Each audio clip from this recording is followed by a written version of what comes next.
With its majestic glaciers, mighty mountains, and dense forests, Alaska is something like the epitome of natural ideal. But have you ever wondered what terrifying secrets the largest U.S. state hides beneath its beautiful mask? What unexpected discoveries and phenomena have already been tracked down there? And what can they possibly tell us about the entire history of mankind? What is it about the disturbing creatures that once fell from the skies above Alaska? And what blazing dangers may be lurking in the region? Settle in, grab some munchies, and let's search for the answers together. What stunning discovery in Alaska have you heard about? And who has been there themselves? Feel free to give us a thumbs up and a subscribe, and write us your thoughts and experiences below in the comments already. Particularly exciting and informative comments will be rewarded with a heart and pinned to the top. Puzzling slime. Imagine stepping out your front door, unsuspecting, only to find that practically everything is covered in a strange orange slime. What sounds both strange and disgusting to us was to become a strange reality for the residents of a small remote village in Alaska. At first, no expert could make sense of the slimy substance. But finally, it was clear. Contrary to all the conspiracy theories circulating on the net, it was neither poisonous nor extraterrestrial. Initially, researchers at the National Oceanic and Atmospheric Administration suspected that the slime was composed of millions of tiny crab eggs, with the bright orange being due to the oil shining through the transparent egg sacs. However, a detailed analysis threw this theory out the window. In truth, we were dealing with a mass of fungal spores. More precisely, these were so-called rust fungi, a parasitic species that attacks plants and is known for its complex life cycle. Despite this realization, scientists continued to face two mysteries. On the one hand, the spores were appearing in quantities and in places that were previously unique. Furthermore, the experts were unable to determine the exact nature of the rust fungus. It did not match comparative samples or anything else known. The road to America. The year is 2013, when some researchers at the Upper Sun River site recorded a discovery both tragic and revealing.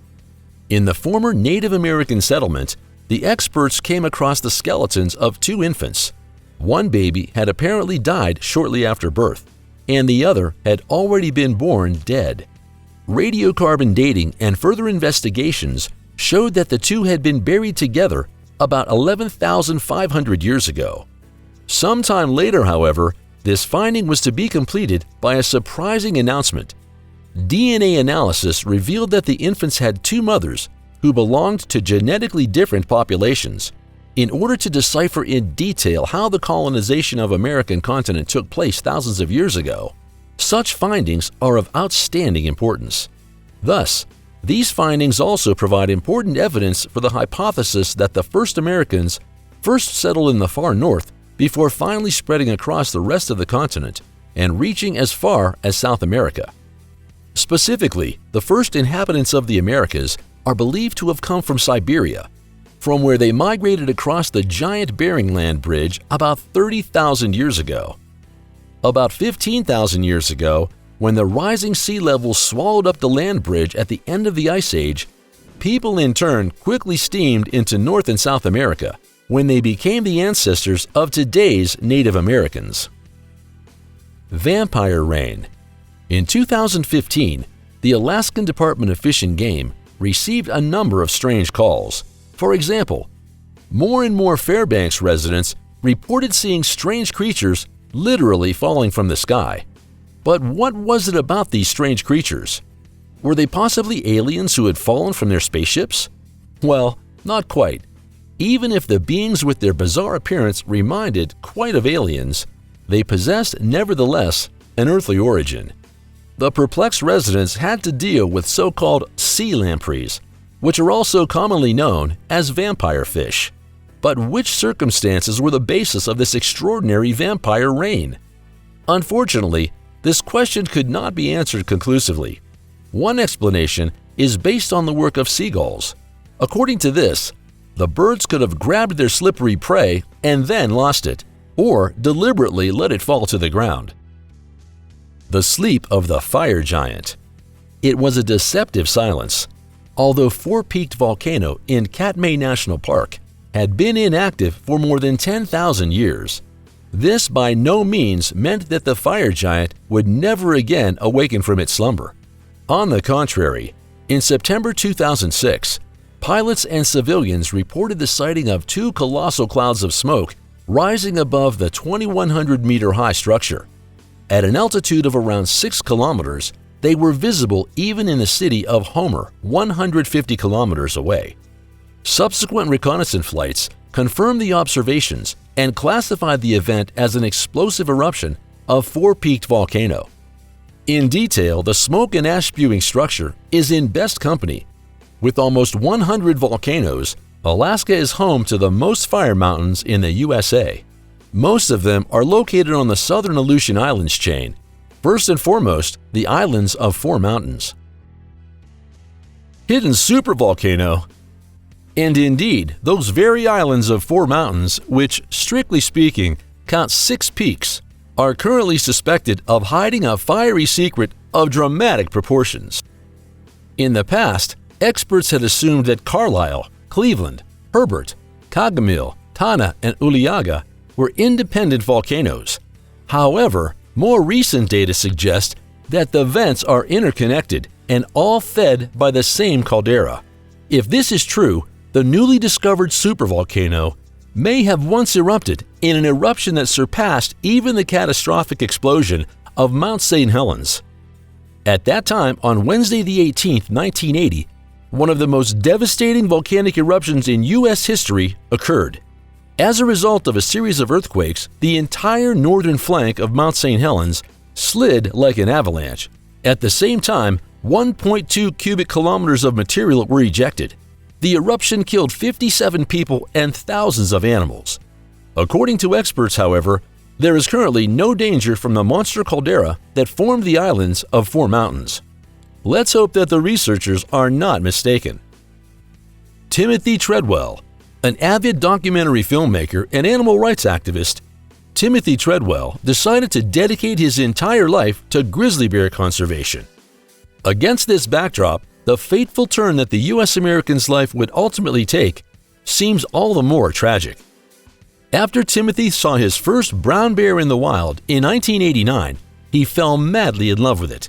He began spending the summer months in the bear-rich regions of Alaska in 1990.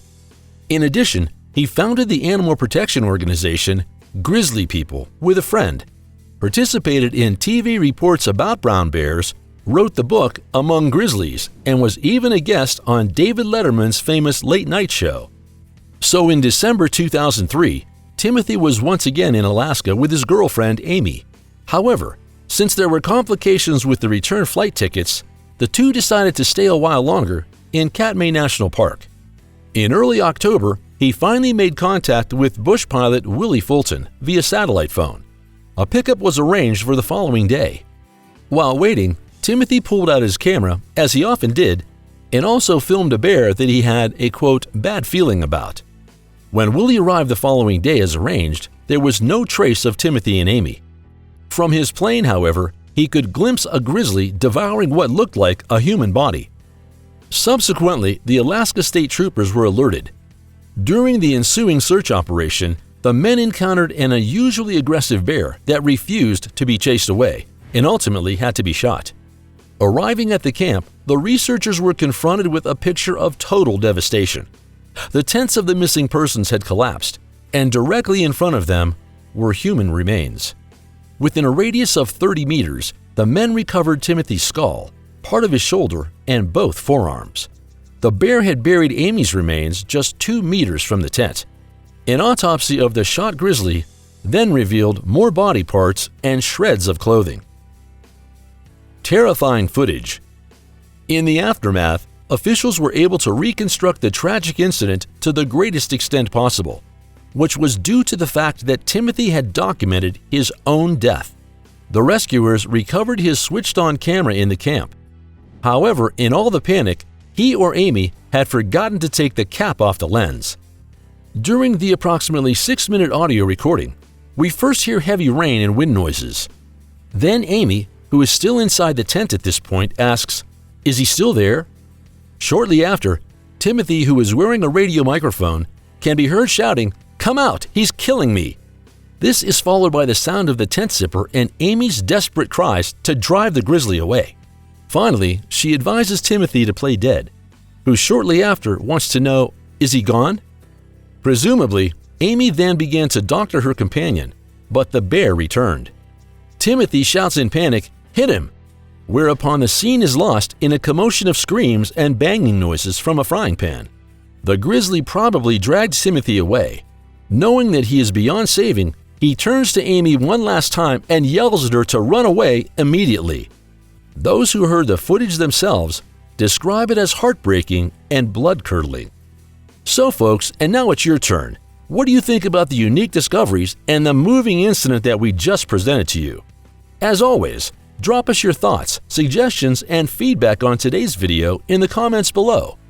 Don't forget to give us a thumbs up and a subscription to stay up to date from now on. And with that, thanks for watching. Take care and see you next time.